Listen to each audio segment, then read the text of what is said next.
लगातार ही नवजोत कौर सिद्धू ਵੱਲੋਂ विधान सभा हलका पूर्वी ਦੇ ਵੱਖ-ਵੱਖ ਇਲਾਕੇ ਵਿੱਚ ਜਾ ਕੇ ਇਲਾਕਾ ਵਾਸੀਆਂ ਨਾਲ ਮਿਲਣ ਦਾ ਸਿਲਸਿਲਾ ਜਾਰੀ ਹੈ ਅਤੇ ਲਗਾਤਾਰ ਹੀ ਵਿਕਾਸ ਕਾਰਜ ਅੰਮ੍ਰਿਤਸਰ ਵਿਧਾਨ ਸਭਾ ਹਲਕਾ ਪੂਰਬੀ ਵਿੱਚ ਨਵਜੋਤ ਕੌਰ ਸਿੱਧੂ ਵੱਲੋਂ ਕਰਵਾਏ ਜਾ ਰਹੇ ਹਨ ਅਤੇ ਅੱਜ ਨਵਜੋਤ ਕੌਰ ਸਿੱਧੂ ਵਿਧਾਨ ਸਭਾ ਹਲਕਾ ਪੂਰਬੀ ਦੇ ਇਲਾਕਾ ਦਬੁਰਜੀ ਵਿੱਚ ਪਹੁੰਚੇ ਅਤੇ ਉੱਥੇ ਜ਼ਰੂਰਤਮੰਦ ਲੋਕਾਂ ਨੂੰ ਘਰੇਲੂ ਗੈਸ ਅਤੇ ਛੋਟੇ ਗੈਸ ਸਿਲੰਡਰ वंडे उत्थे ही पत्रकारां नाल गलबात करदे नवजोत कौर सिद्धू ने कहा कि लगातार ही पंजाब विच बिजली दे मुद्दे नूं लैके सियासत कीती जा रही है अते अज भी पंजाब दे मुख्यमंत्री चरणजीत सिंह चन्नी अते नवजोत सिंह सिद्धू दी मीटिंग हो रही है। उन्होंने ने कहा कि चरणजीत सिंह चन्नी अज बिजली सस्ती करन दा भी ऐलान कर सकते हैं क्योंकि जिन्हां कंपनियां नाल पहला कॉन्ट्रैक्ट साइन होए सी उन्हां कंपनियां तो कॉन्ट्रैक्ट तोड़ना बहुत औखा सी, लेकिन हुण आस है कि पंजाब के मुख्यमंत्री चरणजीत सिंह चन्नी 2 तो 3 रुपए प्रति यूनिट बिजली खरीद के पंजाब के लोगों को सस्ती बिजली दे सकते हैं।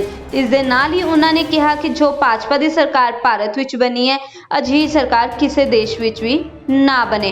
अमृतसर तो गुरप्रीत सिंह की रिपोर्ट, लाइव भारत। लेकिन जो पंजाब सरकार आज ऐलान करने जा रही है, क्या लगता है लोगों की सुविधाओं के लिए होगी?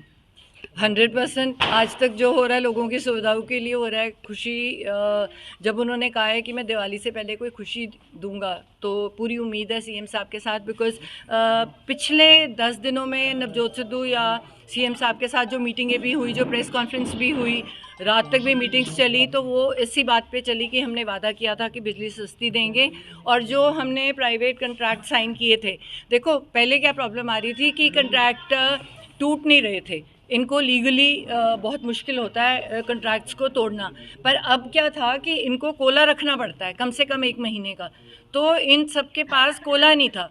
तो आज हमारे पास ये हक है कि हम ये पीपीए तोड़ सकें और हम उनसे ले सकें जो सस्ती बिजली दे रहे हैं। अब जो हमने आगे साइन करने हैं, जो चन्नी साहब ने बोला है, जिन कंपनी से वीनू प्रसाद जी ने बात की है, वो 2 रुपये 60 पैसे 2 रुपये 70 पैसे में देने को तैयार है। तो ये उम्मीद है कि अगर इतना हो गया तो मैक्सिमम हमसे 5 रुपये ले लेंगे। सो बहुत उम्मीद है सारे पंजाब को और ज़रूर ये तोहफा मिलेगा। किसान नेता ने राकेश कैद ने कहा कि 26 नवंबर तक जो खेती कानून है वो रद्द नहीं हुए तो दिल्ली की घेराबंदी की जाएगी ट्रैक्टर ट्रॉलियों से।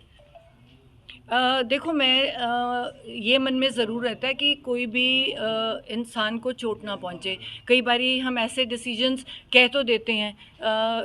मोदी साहब को तो सबसे पहले तो मोदी साहब को चाहिए कि प्रधानमंत्री हैं देश के, सारे देश के किसान इकट्ठे होके, मैं हैरान हूँ कि 1 साल तक तुम अपने किसानों को समझा ही नहीं पाए कि उन कानूनों में फ़ायदा क्या है। जब सारा किसान कह रहा है कि हमें इसमें फ़ायदा ही कोई नहीं है तो आपको रद्द करने में हर्ज क्या है। उनको सबसे पहले चाहिए कि नेशनल सिक्योरिटी है, बाहर भी लोग इतने ज़्यादा प्रोटेस्ट कर चुके हैं इस बात के लिए, क्यों नहीं मान रहे? मतलब तुम वहाँ जाके उनसे बात तो करो, तुमने तो वार्तालाप ही तोड़ रखी है। तो फिर ये स्थिति जो भी पैदा होगी, ये हमेशा इसमें कोई ना कोई डर रहता है कि कोई ना कोई ऐसा इंसिडेंट ना हो जाए जिसमें क्योंकि उस तरफ से भी रिएक्शन होगा, तो ये बिल्कुल नहीं होना चाहिए कि कोई पर्सनल लॉस हो। पहले ही किसान बहुत ज़्यादा सफ़र कर चुके हैं। मैं तो हाथ जोड़ के यही विनती कर सकती हूँ अमित शाह जी को और मोदी जी को और उनके एग्रीकल्चर मिनिस्टर को कि काइंडली वहाँ जाएं और उनको समझाएं और फार्म लॉज को रद्द कर दें फ़िलहाल के लिए, और उसके बाद आराम से बैठें। जो नए लॉज बनाने हैं किसानों के साथ, आप बिना किसानों को साथ बिठाए लॉज उनके लिए कैसे बना सकते हो?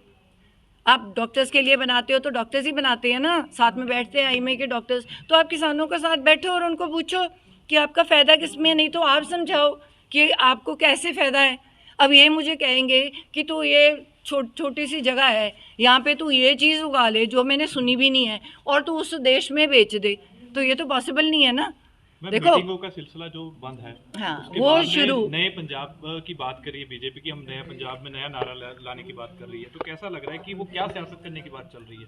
देखो बीजेपी का तो फ़िलहाल एग्जिस्टेंस ही ख़त्म है और जितनी देर उन्होंने लगाई है तो बहुत ही दुर्भाग्यपूर्ण है। और मैं चाहती नहीं ऐसी सरकार किसी भी देश में, मैं कहती हूँ भगवान करे ऐसी सरकार कभी किसी देश में ना आए कि जहाँ पे प्रजा सालों साल बैठी हो सड़कों पे और इंसान बात करने को तैयार ना हो। तो अभी वो जो कुछ भी लेके आए, क्योंकि देखो लोगों की सरकार होती है, लोगों के चुने हुए नुमाइंदे हो तुम, और कुछ नहीं हो। तुम सरकारी नौकर भी नहीं हो कि सरकारी फीस ले रहे हो और वो कर रहे हो। लोगों के चुने नुमाइंदे हो, वैसे जैसे चढ़ाया है वैसे उतार भी देंगे। ठीक है ना, बात सुननी चाहिए किसान की।